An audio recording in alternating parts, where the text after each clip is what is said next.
Family Iridium. A couple of the Iridiates are here. We've got Jam and we've got Dom. How you doing, guys? Great, thank you. Hey, okay. Yeah, good. Right, so, obviously, this means we're back for All Killer, doesn't it? Does. That's what it Right. means.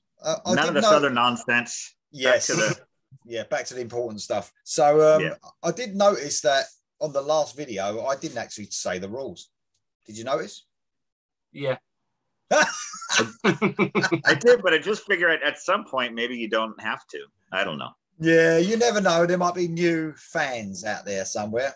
So if anyone is a new fan, these are the rules of All Killer, No Filler, Total Frustration. So the rules are that we pick a year. Well, we don't pick a year. We're just going on with the years. We're at 97. We went from 1980, didn't we?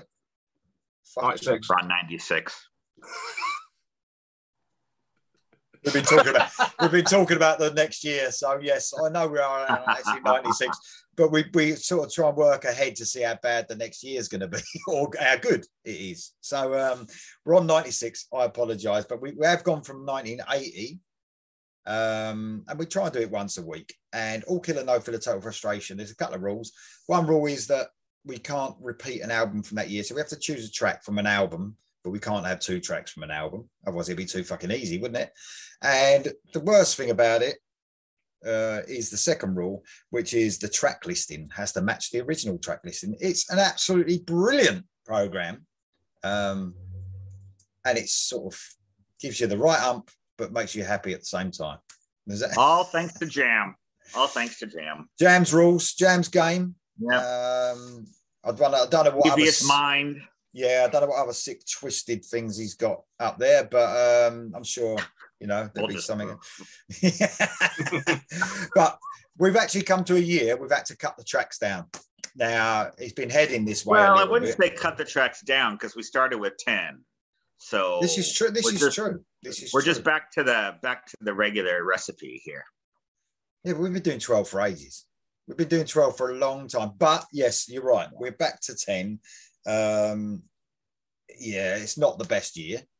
And we might change. We might go back to 12. We could go to 11. We could go to 3. We don't really fucking know at this stage, but we get together and decide the following year between us because of how bad it is. Jam's the final say. Jam has got the final say, although we try to have our input, but we're not allowed. So that's not true. That's not true.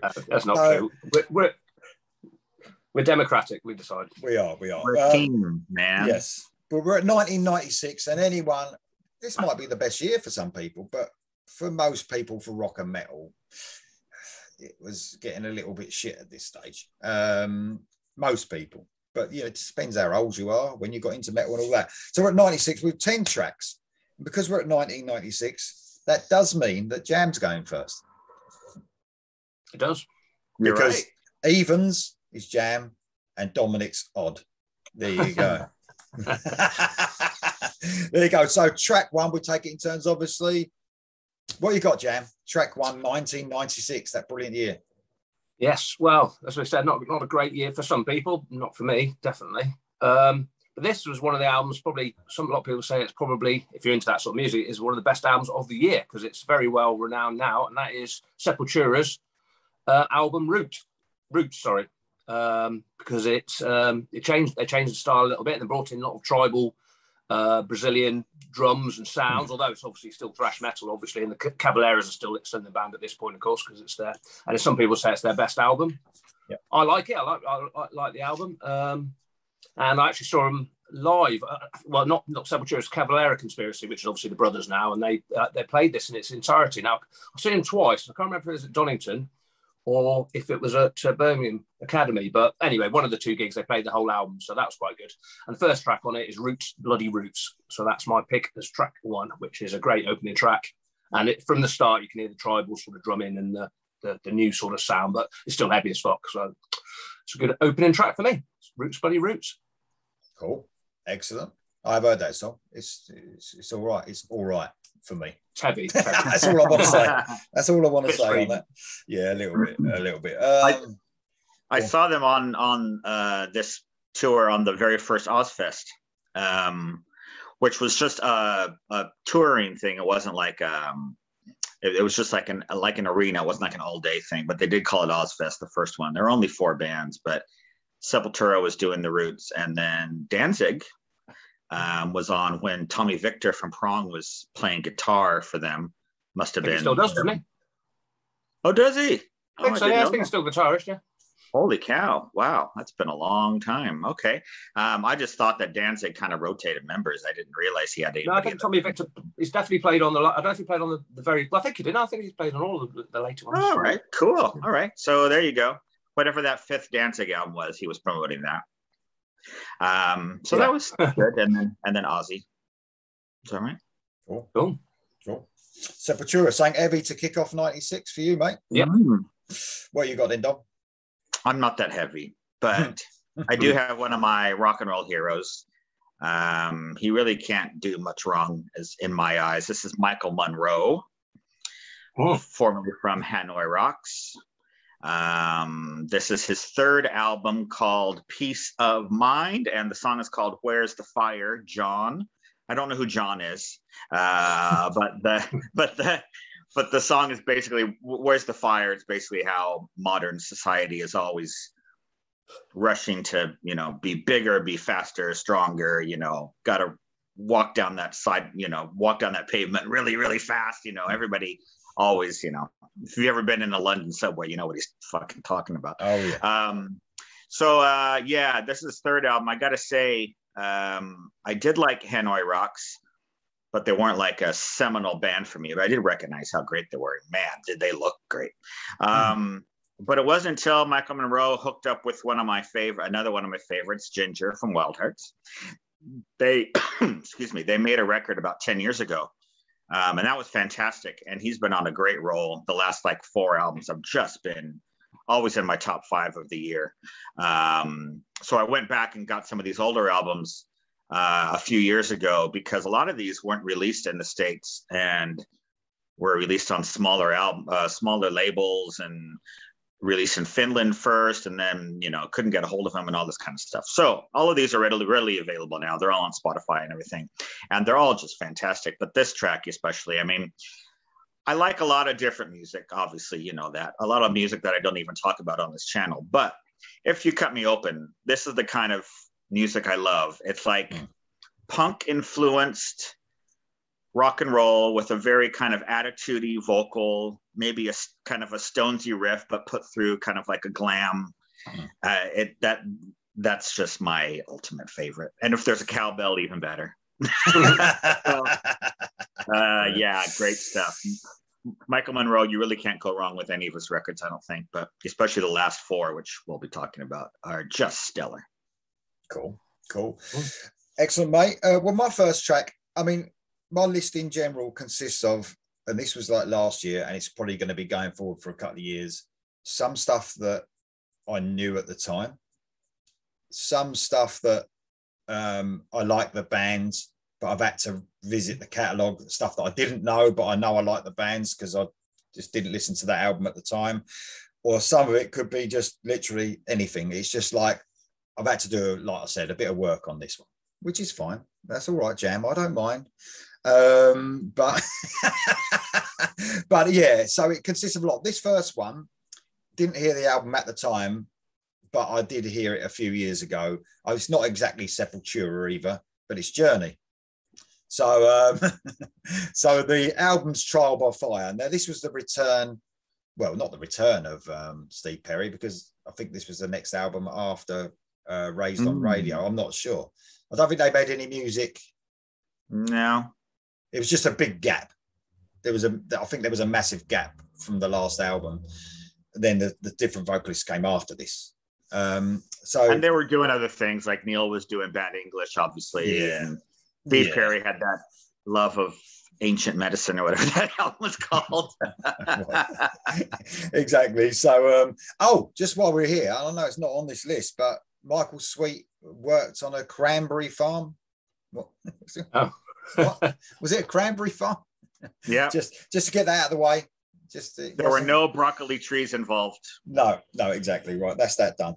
So yeah, this song, Message of Love, is the opening track.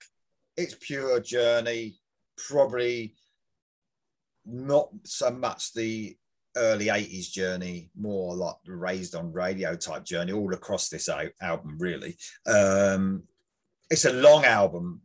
I mean, fucking, we talked about tracks being on CDs. Yeah. Fuck me, this has got to be one of the longest albums ever. I think they crammed every second they could out of that time. So maybe a bit too long for a lot of people, and me as well, because there's quite a bit of filler on this album. It's not the best for Journey, and I'm a Journey lover. I love Journey, but pure AOR melodic rock. Steve Perry's voice is outstanding. Might not be quite hitting the heights of 1981, but this is 1996, so getting a bit older. But man, it's a great album that's underrated, and I don't think it done much either because of 1996.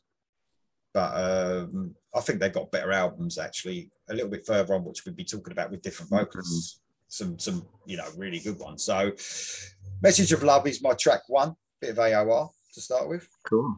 Okay. Cool. Yeah, I'm not very familiar with that album at all. I think I heard it once or twice when it came out, but there's a lot to hear. There's a lot to hear. Yeah. There's a lot. There's quite a few ballads on there, but they're all quite good actually.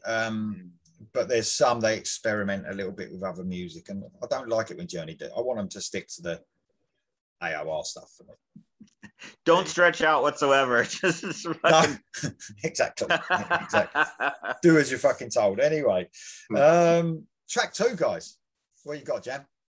Oh yeah. Sorry, I forgot to say. It was a bit of sad news. I thought me and Dom saw from Dom actually. Eric Wagner from Trouble passed away yesterday. Wasn't a massive Trouble fan, but I really liked that Deaf American album they did, one of the first Deaf American albums, and he had a unique voice. So a bit of sad news. I don't know if Dom's got any more words to say. Well, yeah, he hadn't been in the band for a while. I don't know. Yeah.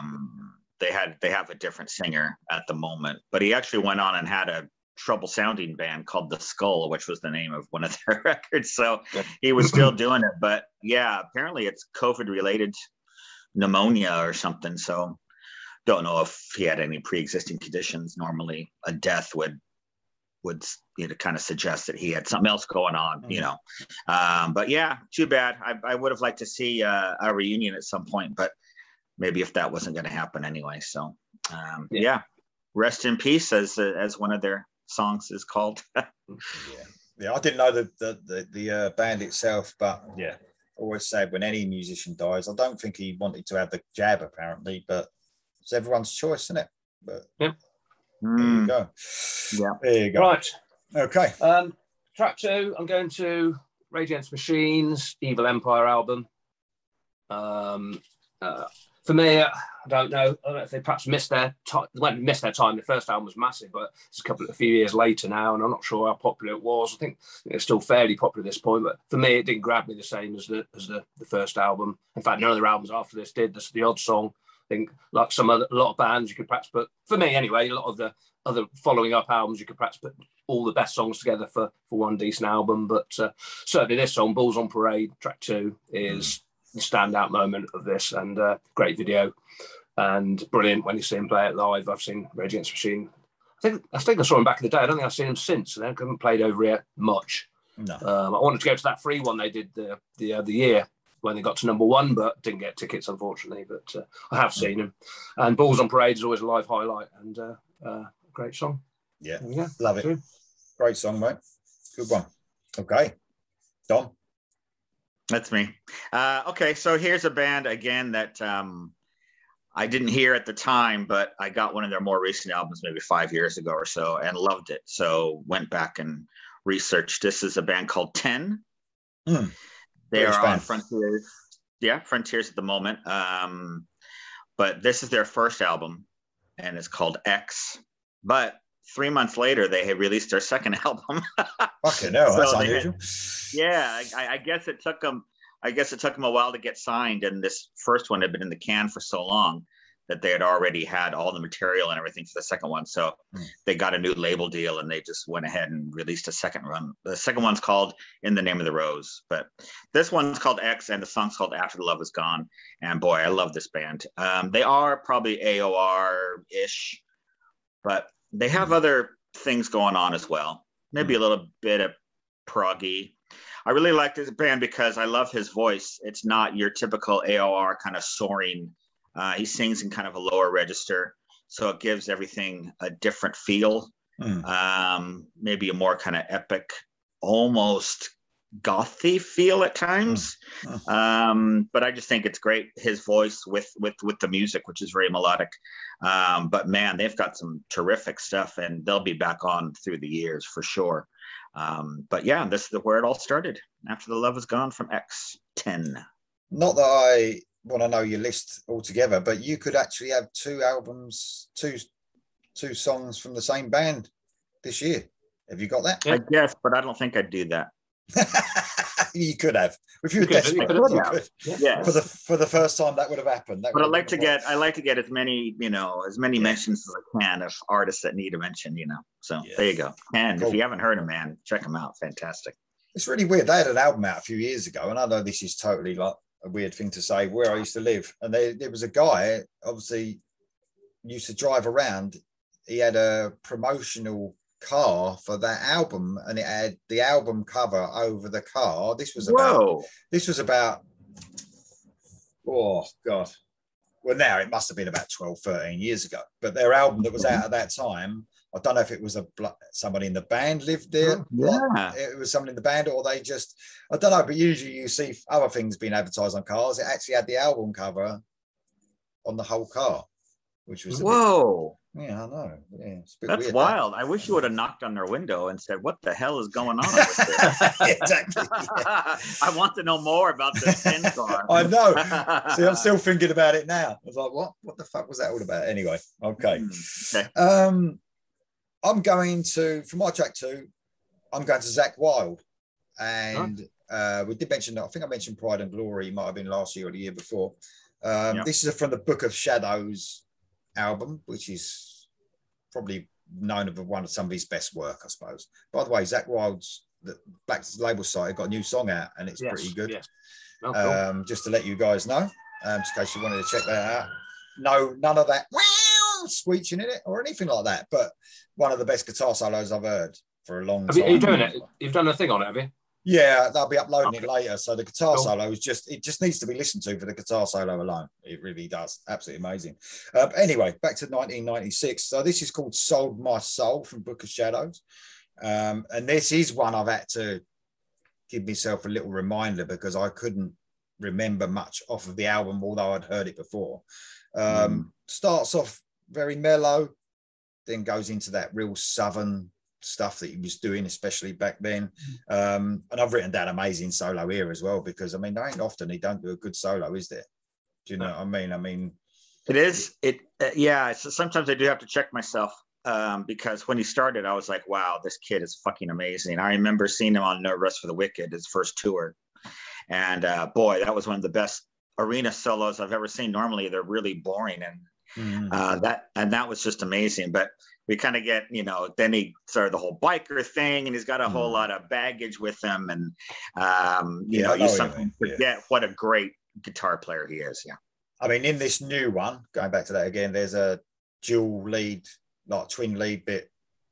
The other guitarist in the band, I don't even know his name, is made Dario something. They both trade off, and it's fucking amazing. Brilliant video as well. A bit of horror in the video as well, which is black and white horror, Dom, in there as well. Nice. So there you go. That's it right there. Very good, very good. Check that out. But anyway, right, that's my second one. Zakk Wylde, Sold My Soul. Right, moving on to track 3. Okay. Track 3, I'm going back to one of my favourite bands, but a band that's not featured for a while, because I think Dom and myself both agreed the first 3 albums were the best. This is Warrior Soul. And going back to the Trouble, of course, Corey Clark did sing for Trouble briefly. He was, I think they recorded a live album. I don't think he recorded anything in the studio. But anyway, that's an aside. And this is an album called Fucker, or Odds and Sods, as it released in America, apparently, but it's called Fucker in Europe. Anyway, it's basically sort of because at this point, I think they'd left Geffen and they'd sort of finished. And this is all a collection of all the leftover songs from the first 5 albums, I think. So some of them, I don't know if any of them, some of them are probably B-sides. I've not heard any of the songs on it, so I was a big fan. So they are pretty much new songs, and it's a full-length album.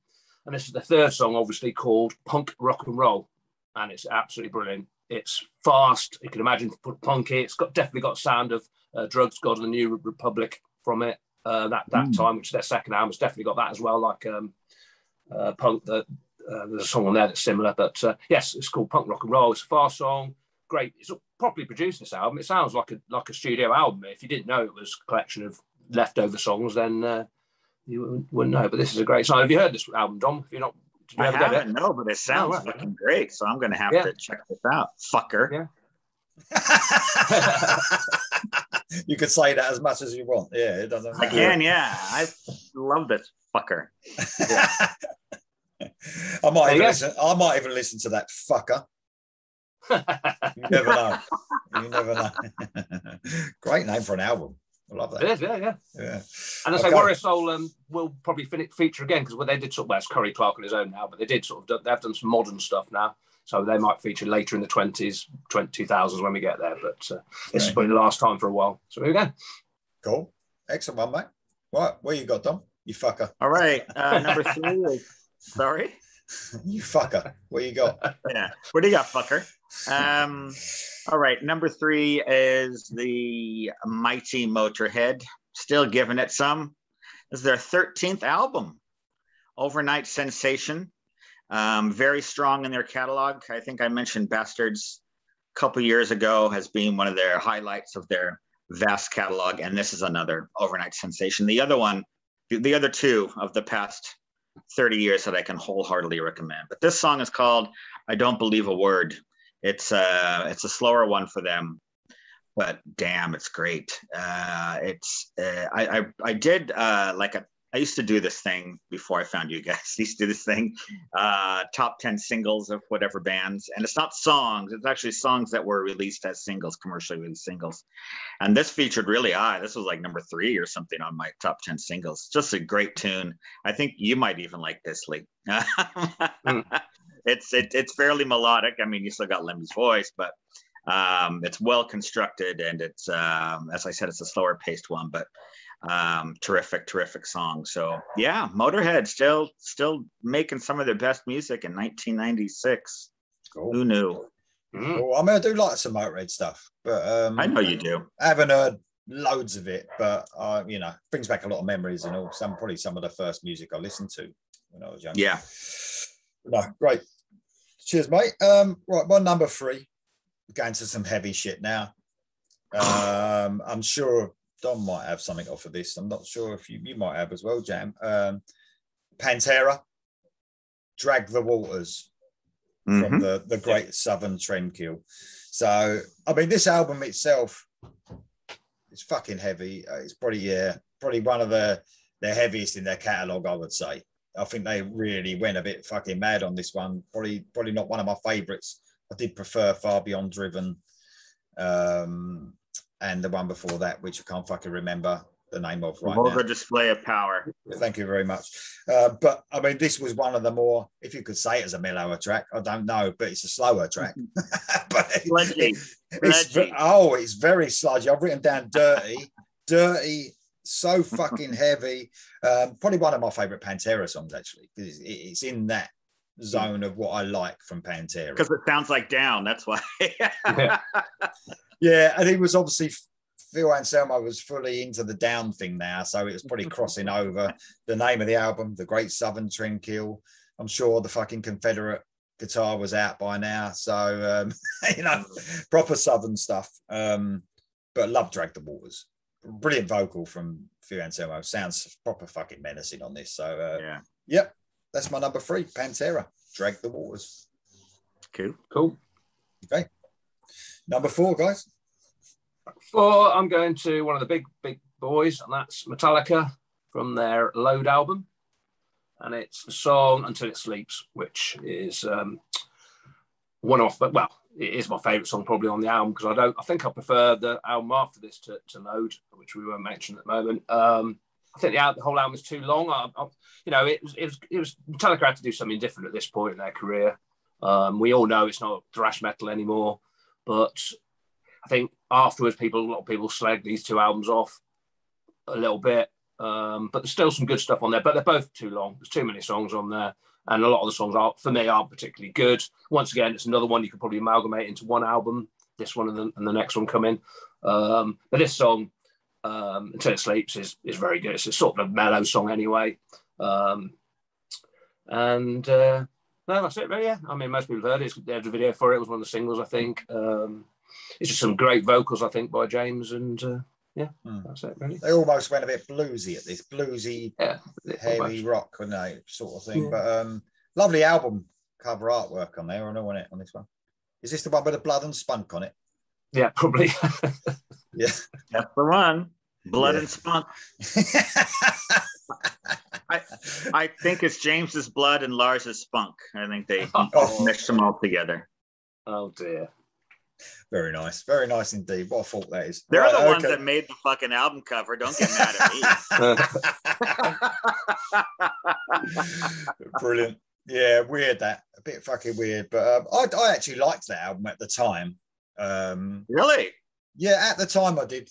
I mean, it was sort of like even a more step towards commercial stuff than even like the Black Album was. I mean, they went I wouldn't say the Black Album was totally commercial. It was heavy still, but they even went one step further, didn't they? I think they might have been even wearing eyeliner at this stage, I think. This is the short hair, all the hair's short. They're all chilled at the back cover with their Anton Coburn photos with their cigars in their mouths. Look at Tom, he's in disgust. Look. Absolute disgust. Right, okay. What are you? It was just so contrived. It was just so contrived. That's my problem with it. But yeah, I agree. But I mean, I think they've learnt their lesson. But I think, like I said, I think they make a conservative effort now to be better. But it's hard to capture fucking Master of Puppets again. You know. Yeah, exactly. Yeah, you can't. I mean, as much as you want to go back and try to recreate a sound, it never works. Just ask Kiss. You can't go back and recreate 1976, no matter how hard you try. It just doesn't work. No, exactly. It's all about an attitude, isn't it? At a certain point in time as well. Hunger, the whole bit. Yeah, agreed. Okay, what you got then, mate? Now you've had a go at Metallica. What you got? Now I've had a rant. Sorry, Jam. I didn't mean to rain on your parade. Most Metallica fans would actually agree. You know, that wasn't the highlight of their career. Oh, there you go. You'll notice I wasn't speaking about the music. It was just their image and stuff. Oh, yeah. You like the music then? Well, I've got enough. Okay, so my number 4 is a band out of New York. They're called D-Generation. They had 3 major label albums. Very similar to, as I said, about the Michael Monroe, punk-infused rock and roll, real kind of bratty attitude, vocal, but real melodic. The band had their shit together. I saw them a couple times. They were really quite good. Never really took off, but they definitely had their shot, especially for a band in the 90s to have 3 major label records that didn't really sell. They must have had something going on. But great. The album's called No Lunch. It's their second one. And this song's called Capital Offender. Just a blistering rock and roll song, old school rock and roll. It's great. They never got really the attention, but obviously we're in the time where we can go back and listen to anything we want on any YouTube or any Spotify. So D-Generation, if you haven't heard them, you like a bit of spiky punk and roll, check it out. It's really good. Cool. At this stage, with the punky type bands, and I know it's not proper punk because there's a lot of pop punk at this, a bit. Yeah, this is not that at all. Not yet. It's not coming yet, though. Is that stage? No, not coming yet. Is that the 2000s? Is it? I think. Well, Green Day Basket Case. When was that? About 97. No, was it that late? No, it might have been about earlier than that. Actually, yeah. I don't know. Don't like it anyway. They're not going to be on our channel. I mean, that's all I fucking used to hear. That's all I used to hear though on, the fucking scuzz and all. Oh man, fucking hell, terrible. I will say I would rather hear Green Day than some other depressing bands that we won't talk about. Okay, we won't talk about. Just want to get that out there. Okay. No worries. Okay, well, my track 4, I'm going to the best vocalist that's ever been, Dio. obviously. Not the best album by any stretch of the imagination. Angry Machines, probably one of the weakest albums. I mean, they go on about him incorporating all sorts of different sort of music at that time into this album. There's a lot to like as well on this album. I wouldn't say it was all, you know, he totally strayed away from the classic metal for sure. Especially on this song, one of my favorites, Hunter of the Heart, which is a great song on here. Really heavy when it kicks in. This is sort of, it's funny, isn't it? Even though like this is a great song, but Dio just makes everything, he elevates everything to better than what it actually is anyway. So maybe, you know, it's not the best album, like I said, but if he wasn't on it, perhaps it would be a poor album. I don't know. He's just got one of those vocals, isn't he? So Hunter of the Heart, off Angry Machines, like I said, not the best. It's no fucking Last in Line, but it's still a good track. It's still a good track off of a not so good album, I suppose. But there you go. Yeah, no, it's probably my least favorite Dio album, but even a Dio album has, you know, my least favorite Dio album, it still has 2 or 3 songs that I quite like, and that's one of them. So, and it obviously still has Dio. That's always a plus point. It still has Dio. Absolutely, so absolutely. He's still singing his ass off, no matter what it is. Yeah, exactly. Okay, what you got, Jam? What's your number 5? Number 5, I'm going to Soundgarden, and from their Down on the Upside album, which is the last one before they split up, and then obviously reformed and did one more album later, but before obviously won't be able to go anymore. And this is a song named after a person, apparently some sort of Rounders player or something, called Ty Cobb. Dom knows who he is. That's a baseball player, I believe. Yeah, Rounders player. Rounders. That's it. Well, they remind me of square, isn't it? Rounders. I didn't know what the hell you were talking about. Oh, right. Okay. Is that what you call baseball over here? Well, it's a very similar sort of. You the bat looks similar. You hit the ball and then you run around in a circle. So yeah. Oh, Jam, you're hilarious. It's a British joke. Everybody British. Player, Everyone British knows what we're talking about. There's only one difference, Tom. There's only one difference. You underarm bowl instead of pussy pitch. I mean, there's always a pussy version of British stuff in there. You've got American football, haven't you? That's like the pussy version of rugby, isn't it? They got netball as well over there. They play, don't they? Netball. Anyway, I love it. Anyway, nice to have a bit of a piss take as well. Anyway, it's a song called Ty Cobb, and now this song is, well, I mean, Soundgarden are fans of the Ramones apparently, but this starts off slowly. It goes into a full-on Ramones riff. This song is a fast, punky one, so you won't like it, but it's brilliant. This song. It's almost like a Ramones type riff, but it's obviously Soundgarden style. And in the background, there seems to be some sort of, it's a banjo or ukulele or something in the background. It's got a strange sort of ding ding ling ding. It's a fast song. The album isn't great at all, to be honest. There's only a couple of songs I like on it. You didn't really dig this one. I love this song. No, this song's brilliant. No, the album's not great. It's not great. I've got it here. Yeah, it's not my favourite. It's far too long as well. There's about 20 songs on it by the looks of it. But not great. What else on there? Pretty Noose is on there, the first track. I can't mention any others because we haven't got that yet, in case you got it, but I'm sure you haven't. But yeah, it's not a great album. But this song's a standout for me. A bit of a fast one. There you go. One mate. By the way, I've just lost 3/4 of my subscribers, I reckon, after these comments about the sport American. I know that's my fault. They get very protective over their sport out there. I didn't mention NASCAR. I could go on to that if you want. No, you're right. No, you've done that. You've done enough. Right. Okay. Hey.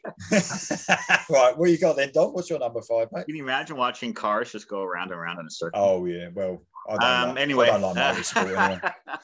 Yeah. So this is going to end up being a very controversial episode because this might be the most controversial thing I've ever said here. Oh. Okay. So this album is not well liked. Some people accuse it of being his grunge album, but it's not. It's Bruce Dickinson, Skunk Works. I bloody love this album so much. I can't even tell you. I know. You've mentioned this before. Yeah. Have I? Oh, well, I'm getting old. I don't remember. Yeah, I think this is brilliant. People say it's grunge or new metal. It's not. It just reminds me of like a great Queensryche record to me, like a latter day Queensryche album. Just choruses for days. He's got a young band behind him. They're all hungry. It sounds like it. Great energy on the whole album.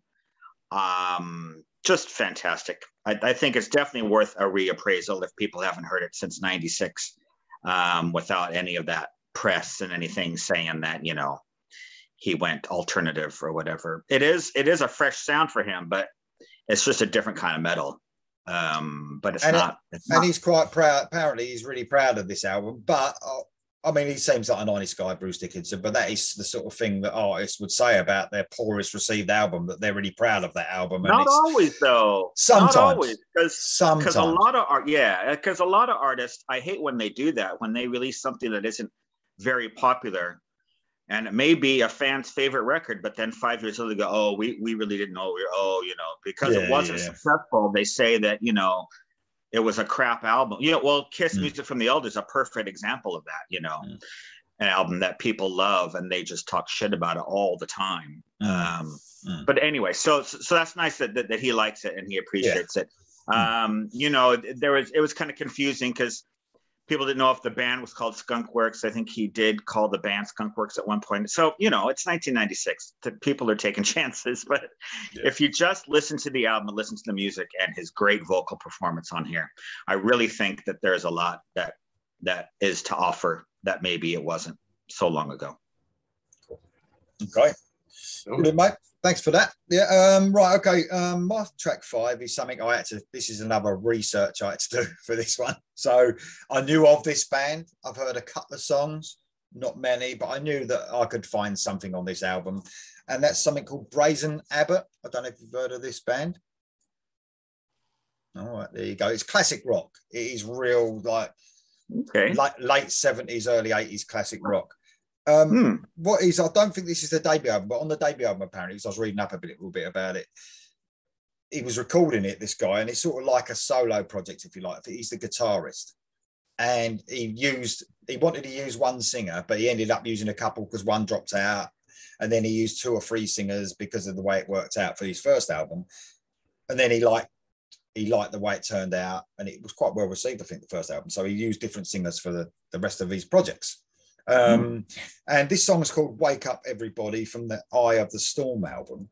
I'm not sure if this is seen as one of their best albums. I really don't know. These are quite a few albums to get through if you ever want to listen to them. So the actual singer is a Swedish singer called Thomas Wikström, who does a brilliant job on this song. But yeah, it's just classic rock, you know, done how you would remember it when Rainbow did it. That all I could say is Rainbow's probably the closest thing I can think of listening to this song. So yeah, didn't know the song before I did the show, or did all my extensive research, but I do now. So it's a good song. Wake Up Everybody from Eye of the Storm album by Brazen Abbot. Brazen Abbot with a B. Brazen. Brazen, yes, with a B. With Abbot. I'll have to go look at him. I don't know the name at all. I think that. I'm not sure. Don't quote me on this because Mark watches these shows. I think Mark's second favourite vocalist is on some of these songs as well. Ooh. Say his name. I don't know because I forgot it last time, so don't do that to me. The Scottish it rhymes with Boogie. Oh yeah, Doogie White. White. There we go. We got it in there. It might even be it might even be his first favourite vocalist. Might have appeared.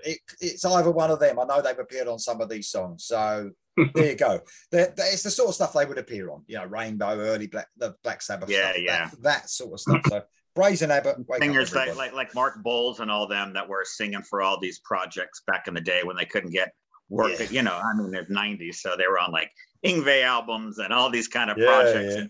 But you know, at least they kept their career going somewhat. Fucking, it can't be as many projects that are happening as nowadays. Fuck me. Yeah, it's true. Good. Right, okay, that's it. That's my number 5. We're moving on to number 6. We're halfway through. Okay. Yeah, halfway. Right. Okay. So sticking with bands based in Seattle, I'm going back to an old favourite, Pearl Jam, from their No Code album. Not my favourite. We're saying this a lot in 1996. Lots of albums by bands you like, but they're not their best albums. I don't know how they all managed to do such.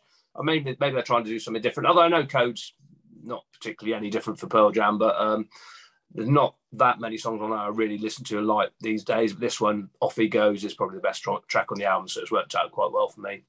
This is just an acoustic, slower song and just highlights, just simple guitar playing and great vocals from Eddie Vedder as usual. And it's quite long, actually. It's about 6 minutes, which seems a bit long for a song of this type, but it doesn't seem like it when you listen to it. And it's one they often still play live, and one of the few off this album, actually. They don't really play a lot off it, I don't think. But no, it's a good one. They were just it was just almost like they were trying to get weirder and weirder, wasn't it? And just do things that, like even the song that opened that album, which I can't remember.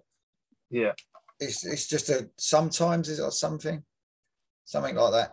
It's just like they started the album off with the most mellow thing you could ever want to hear, and it weren't like it was a little intro for a minute mellow, getting you ready for the album. It was like a proper song, and you just think, just trying to be different in it. And I just think, just start it off with a rocker like most people. Sometimes it's cool.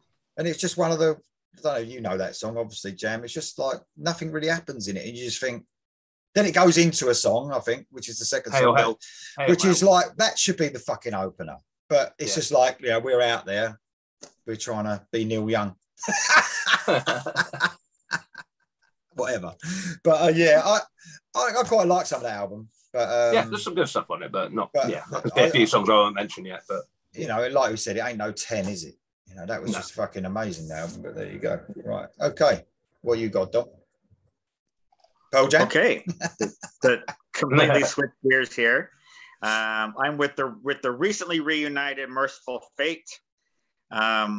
They broke up in, was it 85, 84?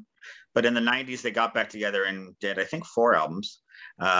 This is their 5th one overall. The album's called Into the Unknown, and this is the title track, Into the Unknown. Terrific song. This is really kind of slowed down for Merciful Fate. It's not a ballad, but it's got more of like a Zeppelin-y kind of, or for Lee, more of like a Kingdom Come type of groove.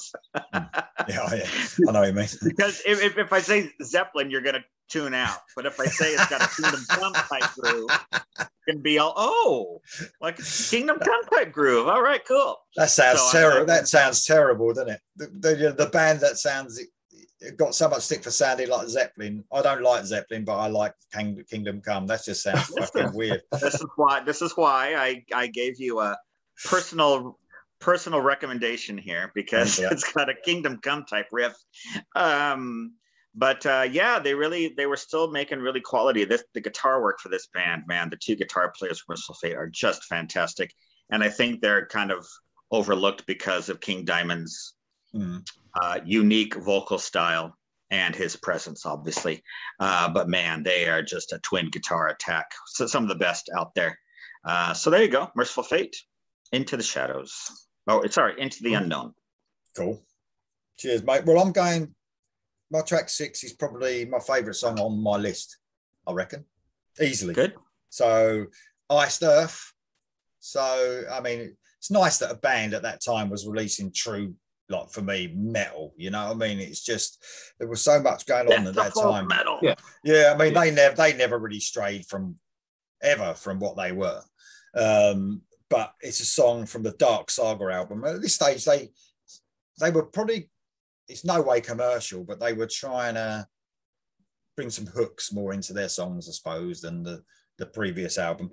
The Dark Saga album is actually, it's a concept album about Spawn. The Spawn comic, is it? Spawn? Really? Yeah. Yeah. So, and the song is called Depths of Hell. It's fucking brilliant. It is absolutely brilliant.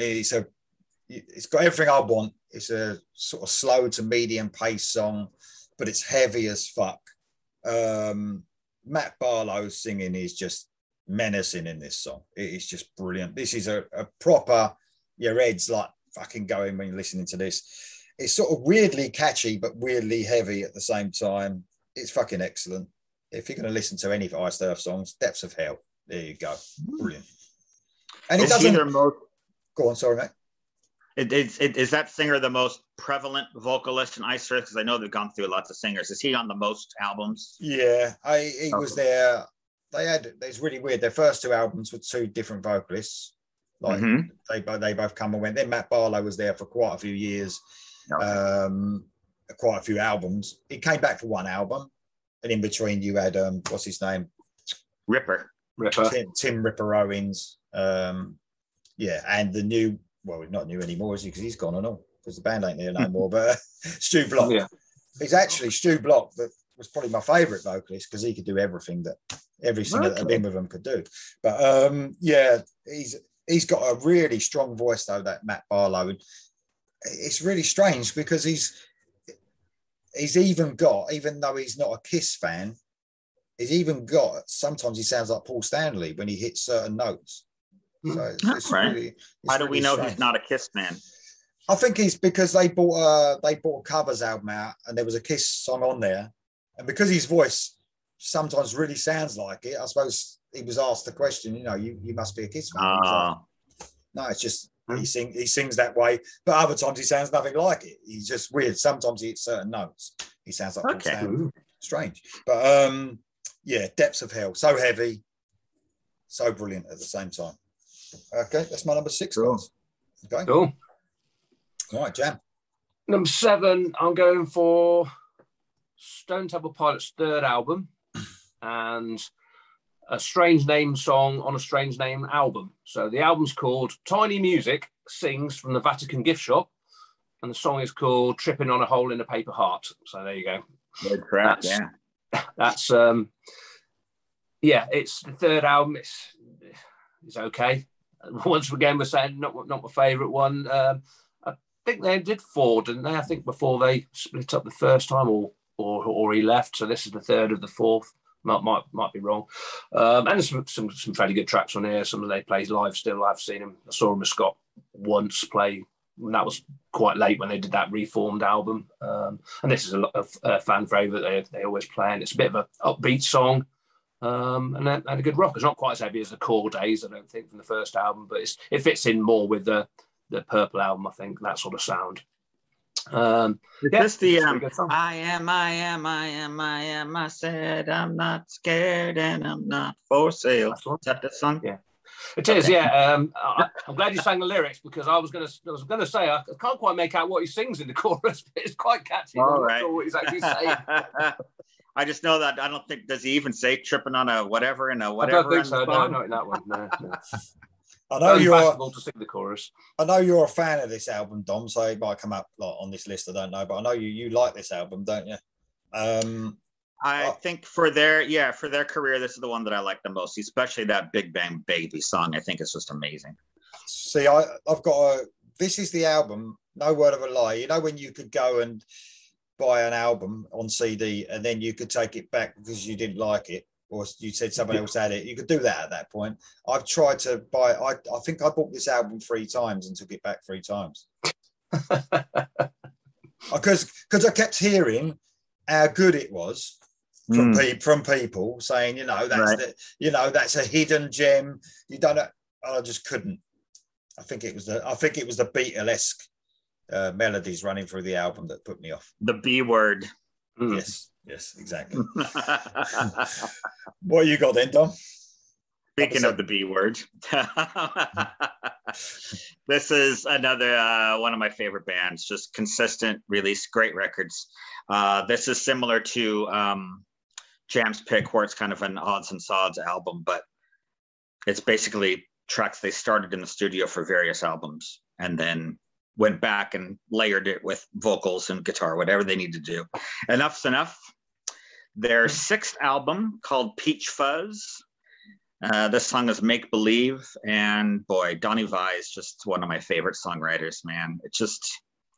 He comes up with so many great songs on all of these records consistently through the 90s and 2000s, man. What a great songwriter. I guess he's got some personal demons, and that has a lot to do with why they never really went much anywhere. But again, still releasing stuff, not giving up. And boy, what a great song this is, Make Believe. It's kind of a slower song, not really a ballad, but man, when that chorus hits, whoo, fantastic. So enough's enough. Still keeping the faith and releasing great records. Cool. Excellent, mate. With a Z. Enough's enough with a Z. That's right, isn't it? With a Z, yeah. Oh, sorry, a Z. A Z. Oh yeah, we would just say enough Z enough. Don't even know it. Is that the way it's pronounced over here? No. I don't know, but I'm hungry and I might wrap it up with some aluminum foil. Is that right?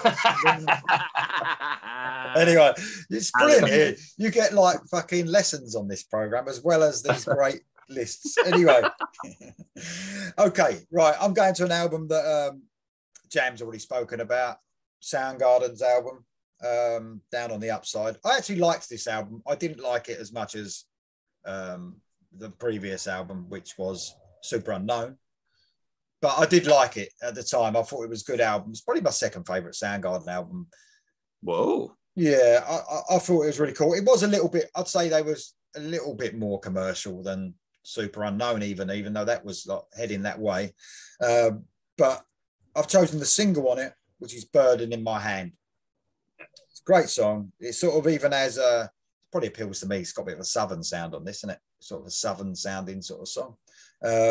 Cornell is just amazing. As soon as he kicks in with that vocal, he's just got a brilliant voice and absolutely so powerful. Yeah, you've said really enough on that though. Good album in my opinion. It's probably like I said, second best album for me, but great. Down on the Upside, Burden in My Hand. There you go. Cool. Okay, Right. we're at track 8. Yeah, 8 and 9 is where I've struggled the most on this list. I can't believe I'm having to pick off this one, but I've had to pick Danzig from Danzig 5, Black Acid Evil or Black Acid Devil, which I never thought I was going to pick anything off because it's the worst album Danzig ever done, because he sounds like he's singing through a megaphone or doing something to his vocals, ruining his perfectly good voice. Could this actually be not a killer song for you? Is this the first no killer song?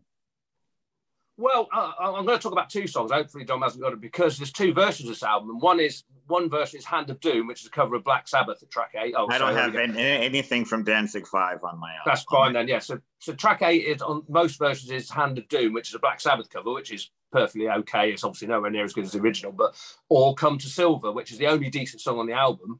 But on 2 different versions, they're both 8 and 9. So I'll just talk about Hand of Doom's Black Sabbath, so we don't need to talk about that. Come to Silver is the best song on the album. He did an acoustic version on the Lost Tracks of Danzig, which is much better when he sings properly. This song is okay off this album of really bad album, but it's only because his voice he ruins his own voice by making some effects on it, so it sounds like he's singing through a megaphone. I don't know why, and the album is pretty terrible. But this song, Come to Silver or Hand of Doom, whichever you want, are okay. There's 2 okay songs on the album. There you go. 2 for 1. Right, That's mate. it. That's the Nothing more to first. say about that I think that could be the first time I've heard some sort of doubt about one of Jam's songs. Yeah. I've had plenty of doubt on some of mine. Right, what you got there, mate? Okay, so number 8. So the Cult have split. Ian Astbury got a new band together called Holy Barbarians. They were still signed to Warner Brothers, so this was a major label release. The album itself was all right. It's called Cream, kind of continuing on with the last Cult album where it was a bit more indie sounding. But this song, You Are There, is fantastic. I can call this a ballad. I can call this a ballad. It's not a love song, but it's a ballad. But his vocals are just fantastic. A great pre-chorus into just a soaring chorus. Really good stuff. I can't say the whole album is fantastic, but that's what the show is about. Definitely some fantastic tracks on this Holy Barbarians album. But Ian Astbury doing his best. Such a great vocal. So there you go. Cool. Cheers, Cool. mate. Right, I'm going to the band. I think I've mentioned these. I've had to mention these twice because I was in my. I think that was in '95. Plus, I did them on the covers show as well that we did. Jaded Heart. Going back to Jaded Heart again. Yeah. German band. And this song's called "Hold on the Line," not "Hold the Line." Hold on the line. Hold on the line. Hold on the line from the Slaves and Masters album. I think it's their second album. It's just great melodic hard rock, and I've sort of, it's good because I've got to, because of this show, I haven't heard Jaded Heart for a while. So because I'm coming into these years where they were producing their best music, I'm going back and listening to some of the songs. It's a brilliant album, such a catchy chorus. The whole album's great, actually, like I said, but Hold on the Line's a great song. I think I could have probably, this was one, I left this as one of the last tracks to choose because I knew that I could get anything off it. And yeah, I mean, his voice, this Michael Bullman guy, he's really got a cool sort of, suits that melodic hard rock. Like I think I've said before, like Bon Jovi, but in his prime, you know, that sort of, now he had that husky sort of side to his voice, Bon Jovi, but he's got that all the way through. Brilliant. I put really smooth song, just a real smooth sound to this band altogether. Like I said, now I think they're power metal, and I'm not interested whatsoever. It's just not for me.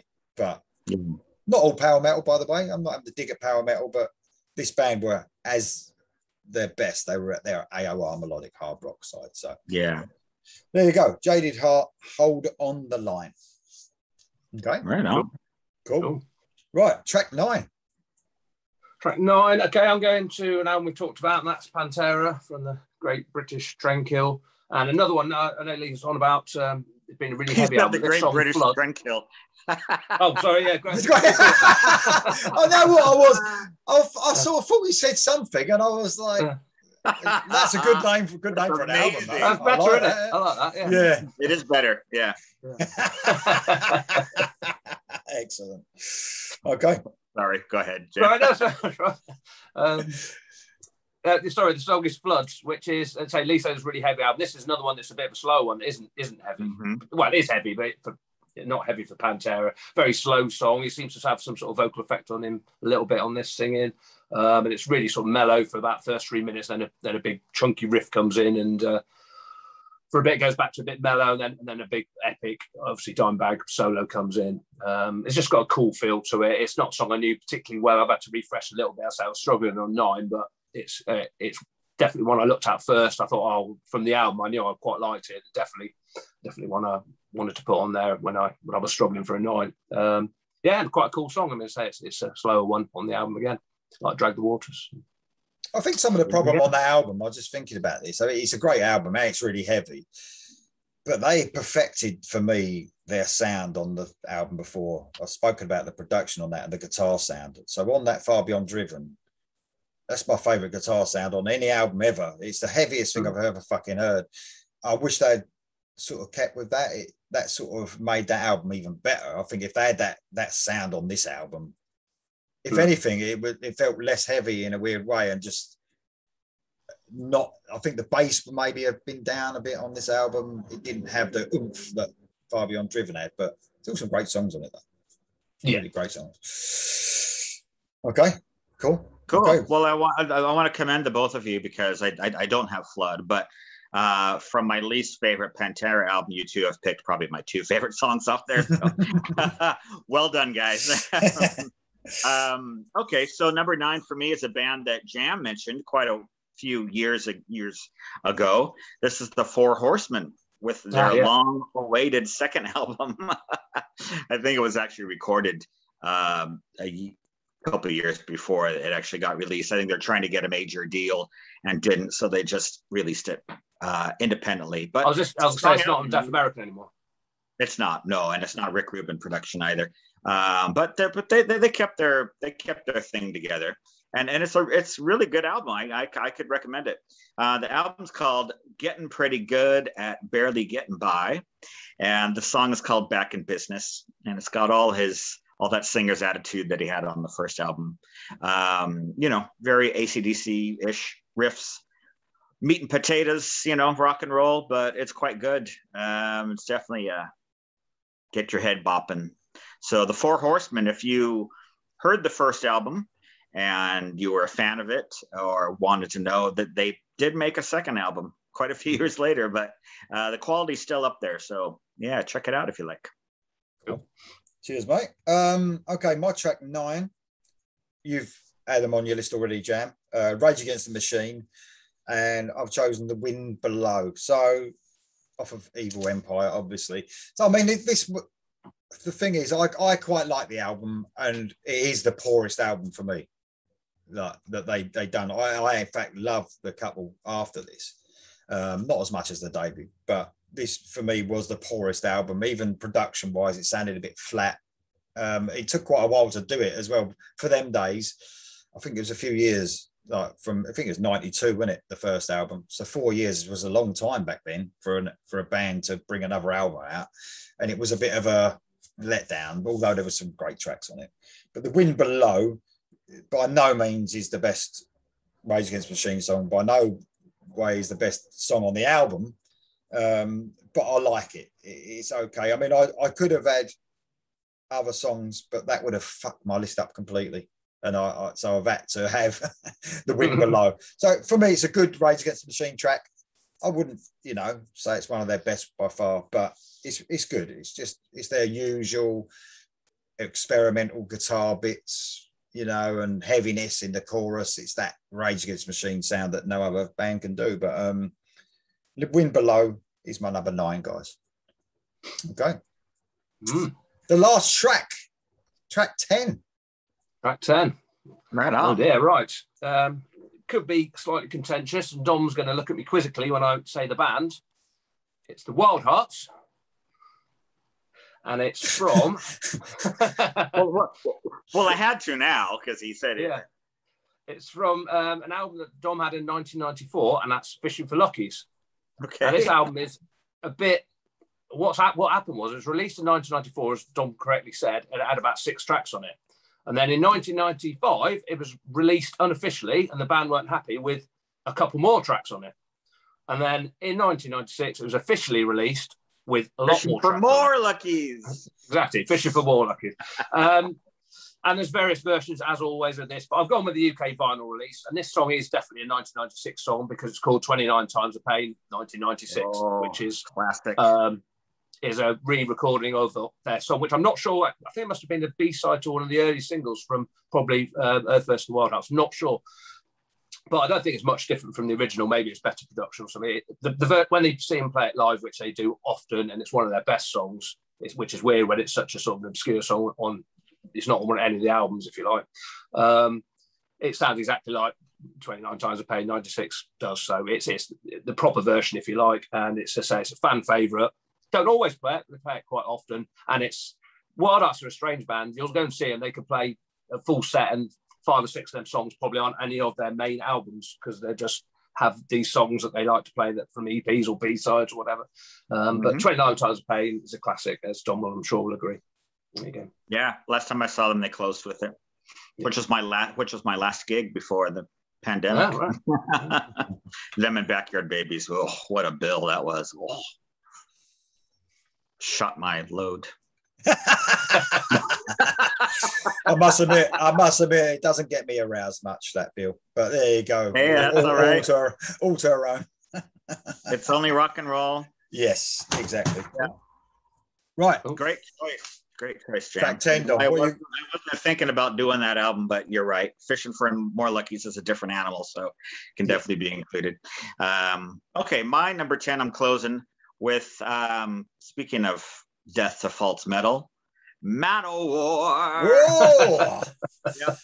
This is from their 8th album, Louder Than Hell. This song is called The Power. Now, this is faster than I normally would pick a Manowar song. This is fucking really fast, double bass all the way through it. But it's one of their seminal tracks, and they play it every show. And it's really great. Eric Adams is fantastic on this song. This is his showcase for his heights that he can hit. The choruses, he's just the power, and by the end, he's just in the skies with amazing his voice. Yeah, amazing voice. Yeah, but yeah, so Normally the super fast ones aren't my thing, but after having seen them live and also watched various live DVDs and stuff, this is always one of their highlights. So there you go, The Power off of Louder Than Hell from the mighty Manowar. Sign of the Hammer from my faith. I don't know if you managed to catch the 84 live stream yet, but there was Manowar fans just constantly saying about Manowar, you know, about their albums. Yeah, in 84. Can't remember what album it is now. But and none of you guys picked it, I assume. No. Yeah. Shame. But there's a lot. Anyway, 84, I think it probably would be Sign of the Hammer. Probably, I think it might have been, yeah. Okay, for my track 10, of course, I close with a ballad, don't I? I've got Of course. Not their best album by far, but Scorpions, the Pure Instinct album, Pure Instinct, and the track You and I.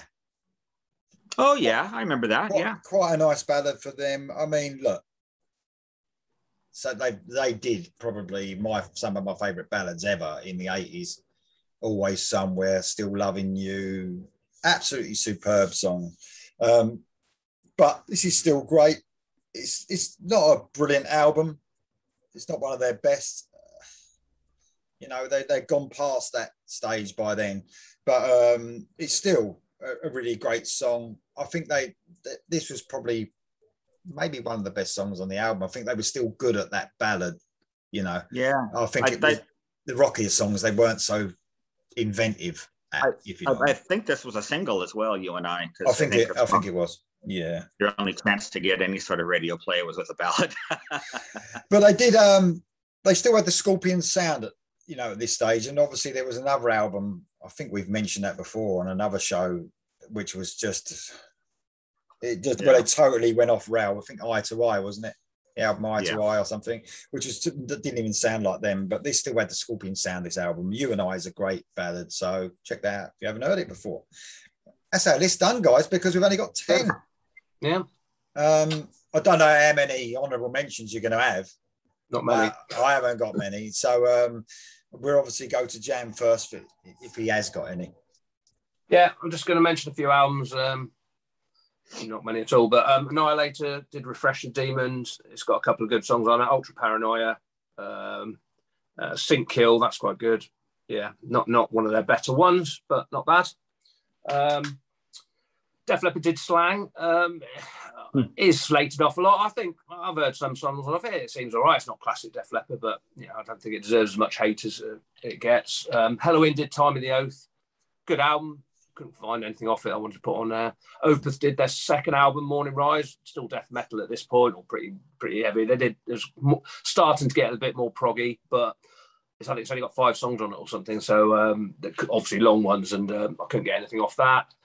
Slayer did Undisputed Attitude, which is all cover versions, I believe, of punk songs. Not really heard it, but I think it's quite liked. Don't know anything about it. And then Tool did Anima. I don't know how you say it.